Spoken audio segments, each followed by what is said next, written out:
Me encuentro en compañía del ministro de Seguridad, el licenciado Rodolfo Aguilera, quien viene a compartir con nosotros la preocupación con relación a los índices, si se pudiera decir, incrementados en cuanto al tema de seguridad. Y es que ayer, bienvenido licenciado, gracias por la entrevista. Ayer el Ministerio Público presentó un informe sobre las estadísticas y habla de 150 casos de homicidios en Panamá, Panamá Oeste y San Miguelito. Eso sin incluir las cifras de la unidad de homicidio. ¿De qué podríamos estar hablando? ¿Es una percepción? ¿Es una realidad? ¿Qué nos dicen estas estadísticas? Bueno, al año ocurren en Panamá 600 homicidios. Él está hablando de 150. La cifra exacta te la puedo dar en este momento. Okay. Porque estoy seguro que la intención del Ministerio Público no es alarmar. Para que tengas una idea, en enero tuvimos 5 homicidios menos que en enero del año pasado. En febrero tuvimos 3 menos. En marzo tuvimos 40 menos. En abril tuvimos 6 menos. En mayo tuvimos 13 menos. Y en lo que va de junio tenemos 9 menos. Es decir, consistentemente el número de homicidios ha venido reflejando cifras inferiores a las del año pasado. En total, estamos hablando estoy leyendo un documento del Sistema Integrado de Estadísticas Criminales, okay, que es la autoridad competente para expedir este tipo de información. Este año, 25% menos homicidios que el mismo semestre del año pasado. Y te doy algunos datos adicionales. Por ejemplo, el año pasado, a esta fecha en pandillerismo, estábamos hablando de 65 muertes por pandillerismo. Este año, 29, es decir, una disminución de 50%, menos del 50% en el número de homicidios por pandillerismo. Rencillas, el año pasado 45, este año 32. Ahora, ¿a qué le atribuye otras usted? Causas, el año pasado 64, este año 52. Riñas, el año pasado 45, este año 26. Robo, el año pasado 33, este año 27. Es decir, consistentemente los homicidios, por cualquier tipo de causa que sea, este año han sido menores.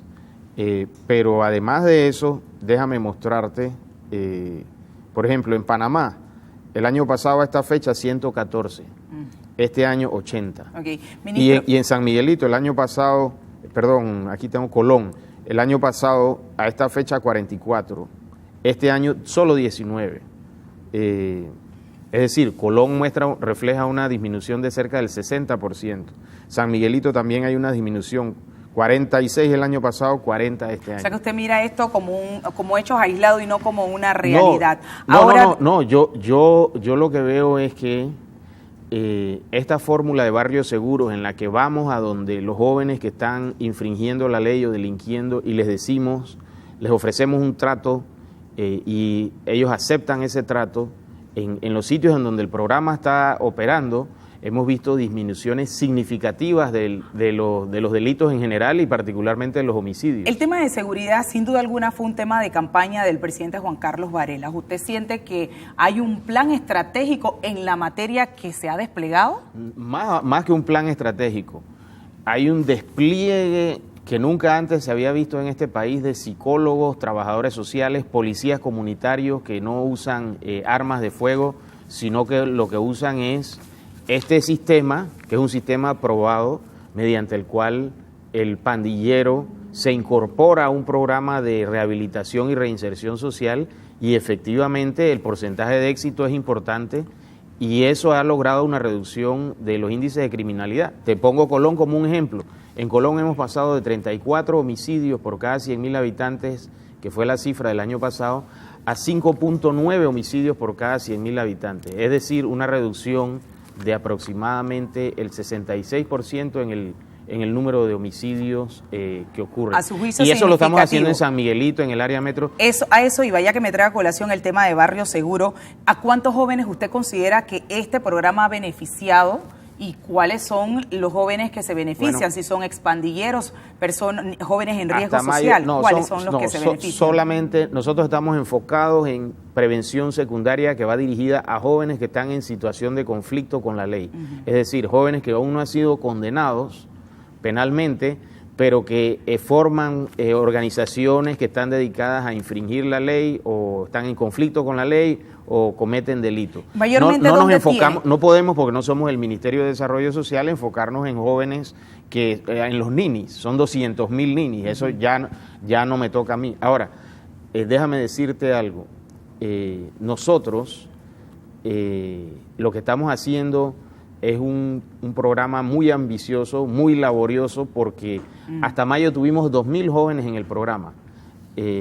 En mayo empezamos un reclutamiento nuevo y ahora ya tenemos 4,000. ¿Dónde mayormente tiene este programa? Lo que te quiero decir es que lo que te quiero decir es que si con 2,000 reclutados disminuimos el número de homicidios en 25%, con 4,000 esperamos disminuir en el segundo semestre sería un impacto el número positivo. de homicidios mucho más. Pero déjame decirte algo también. La gente tiene la percepción. Hablemos de la percepción. Si tú tienes un país que en el 2003 registraba 25,000 homicidios al año, perdón, 25,000 delitos al año, y al 2013 60,000 delitos al año, estamos hablando de que en 10 años, del 2003 al 2013, el número de delitos se triplicó. La población está traumatizada con tanta violencia. Claro. Pero si nosotros logramos reducir ese número de delitos o los homicidios, digamos, de 600 anuales a 400 anuales, aún así quedan 400 homicidios. Es decir, quedan 400 imágenes de individuos con puñaladas en el pecho, con balas en la frente, con sangre por un vehículo, un automóvil, sangre en la carretera que puedes poner en la portada de un periódico, que puedes poner en una pantalla de televisión y que van a aterrorizar a la población. Y una imagen causa una imagen de un asesinato causa una impresión mucho más grave, mucho más intensa, claro, indeleble, ministro, que una imagen de una estadística. Claro, usted me habla de estadísticas, por un lado, que son las que usted maneja, las otras que es el informe no las manejo que yo, las maneja el Sistema Integrado de Estadística Público Criminal. ha dicho ayer con relación a los casos que ha visto. Sin embargo, hay un tema que no podemos soslayar, percepción, realidad.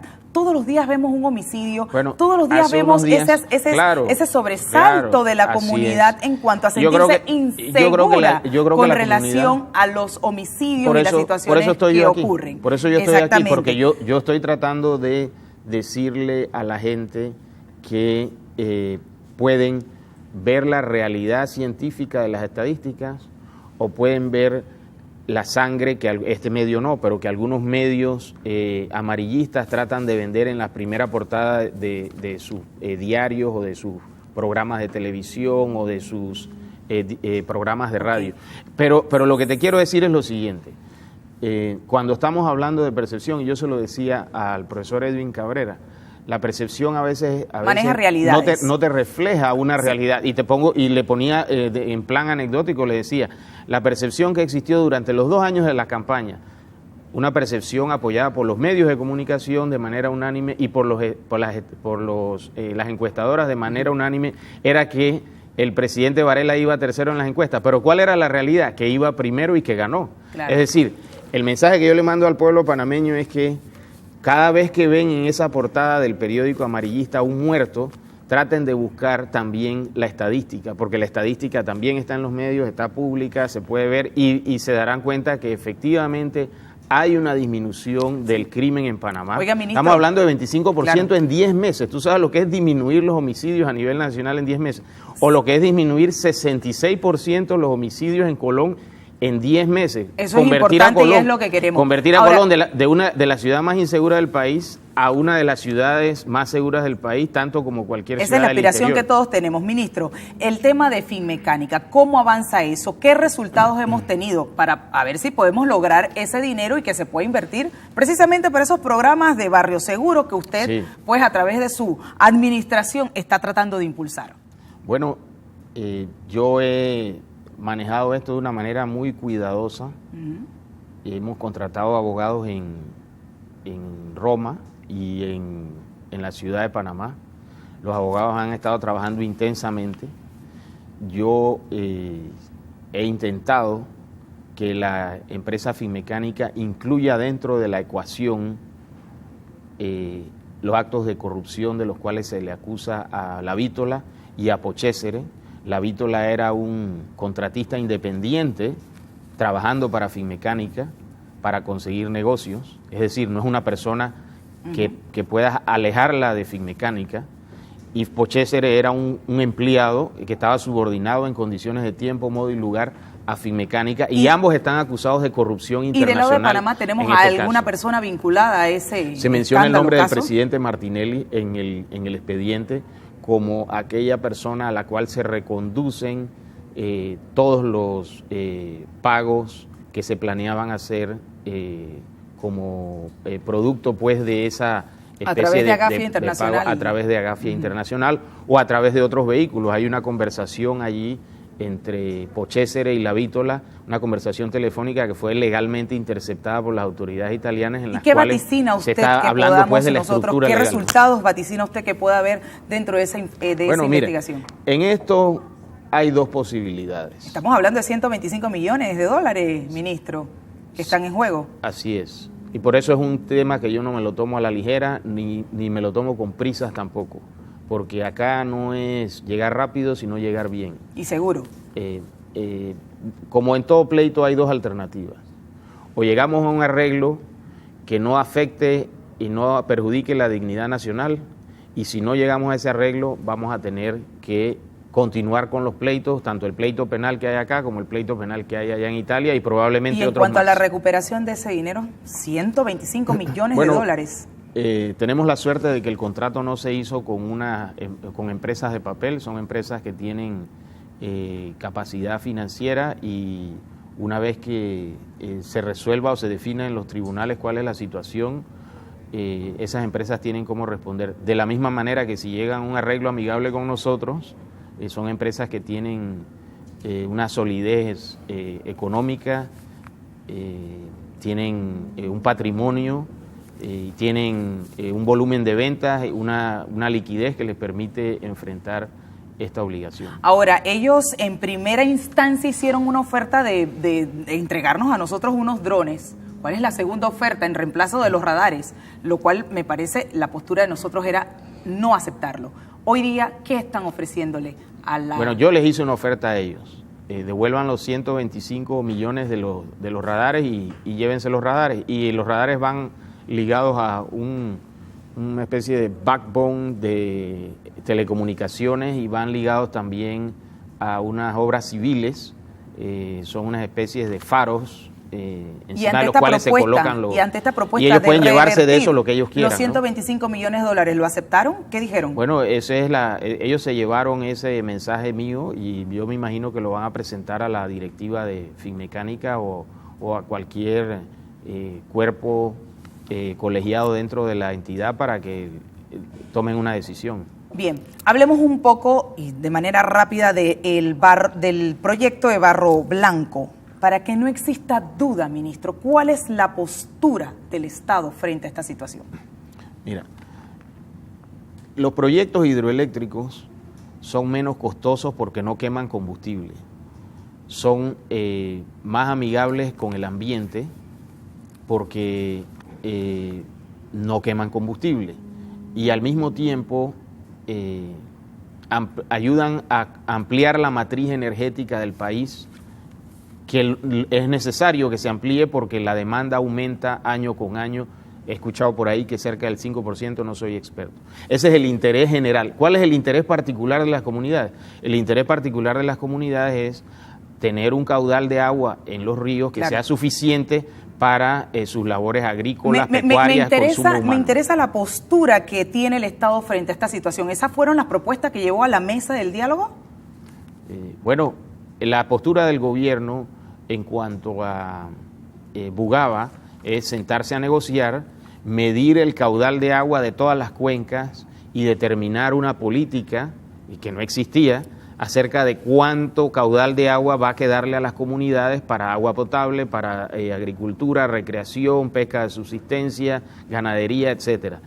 Y sentarnos y técnicamente ver el asunto, incluso ver si hay exceso en concesiones y tratar de ver qué se puede hacer para reducir el caudal de agua de las concesiones y obligarlas a ser más eficientes. En cuanto a Barro Blanco, la posición del gobierno ha sido clara.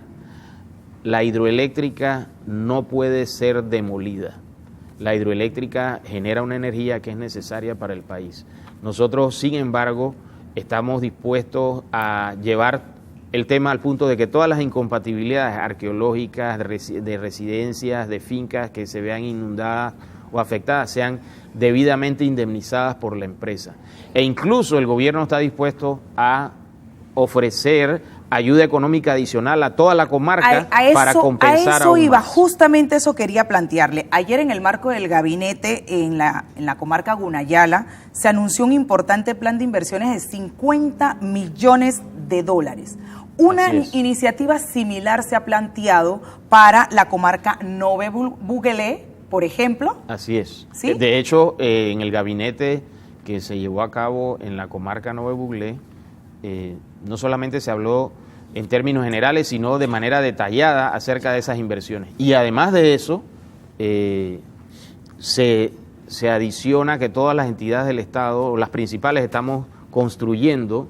Yo, de hecho, he licitado un cuartel o una estación de policía que vamos a hacer en Llano Tugrí, de manera que va a haber una ciudad gubernamental en Llano Tugrí. El gobierno está invirtiendo en la comarca Nove Bugelé, y sin embargo estamos dispuestos a incrementar esas inversiones en el área del proyecto con el propósito pues de compensar todas las afectaciones que se produzcan derivadas del proyecto. Se plantea una duda enorme con relación a las acciones o posibles acciones que los grupos originarios puedan enfrentar ante esta situación. ¿Qué hará el Ministerio de Seguridad para garantizar, obviamente, que no se obstruya el libre tránsito y los bienes y servicios hacia ese lugar? Lo que hicimos con Metrobús, dialogamos, si no se resuelven, despejamos la vía y lo hacemos respetando la dignidad, la vida y la integridad personal de aquellos que están protestando. Bien. Y si me permites, déjame decirte algo, a veces es un poco incómodo en estas conversaciones con los indígenas porque hay muchos grupos. Por ejemplo, nosotros vemos que el presidente del Congreso General no ha participado en las reuniones. Nos gustaría ampliar las mesas de diálogo de manera que personas como él participen.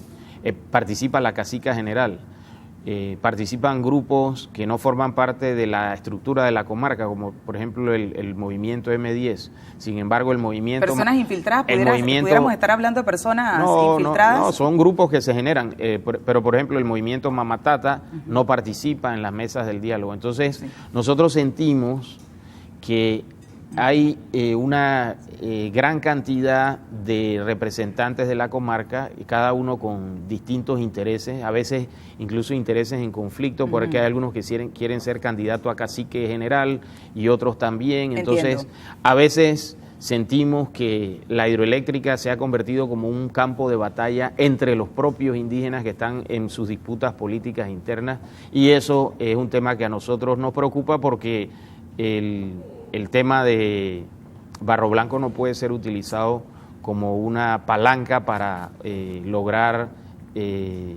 una posición política dentro de la comarca, ya sea como autoridad tradicional o como autoridad civil dentro de la comarca. Ministro, le cambio el tema rápidamente. 6 reos en fuga, 1 ya recapturado. La pregunta que surge aquí a todos es: ¿cómo sucede esto? ¿Cuáles son las medidas de seguridad que tiene el sistema penitenciario que vemos que se fugan?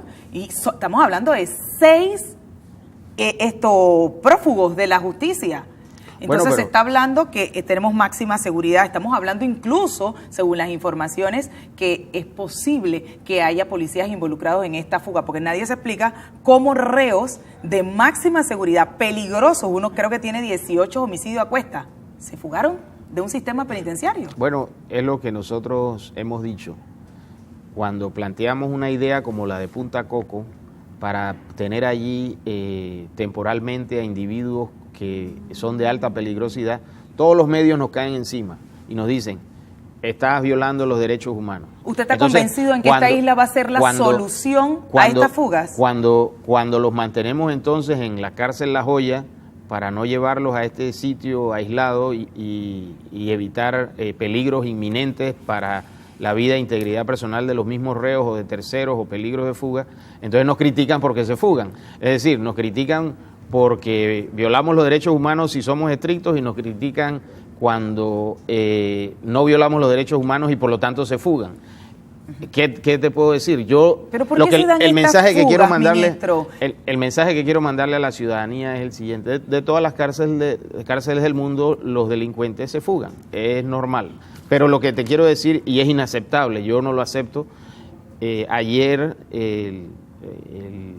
los estamentos de seguridad tomamos la decisión de otorgar una recompensa a aquellas personas que nos den una pista que de manera efectiva nos lleven a la recaptura de estos individuos. Como te dije, ya recapturamos a uno y estamos tras la pista de ellos, pero aquella persona que tenga alguna pista, vamos a darle una compensación especial. Muy bien, gracias ministro por esta entrevista. Fue el ministro Rodolfo Aguilera, el ministro de Seguridad, quien nos acompañó esta mañana para hablar de diversos temas en materia de seguridad que a todos nos preocupa, y por supuesto pues estábamos interesados en que nos ampliara con relación a las cifras estadísticas que se manejan sobre los homicidios.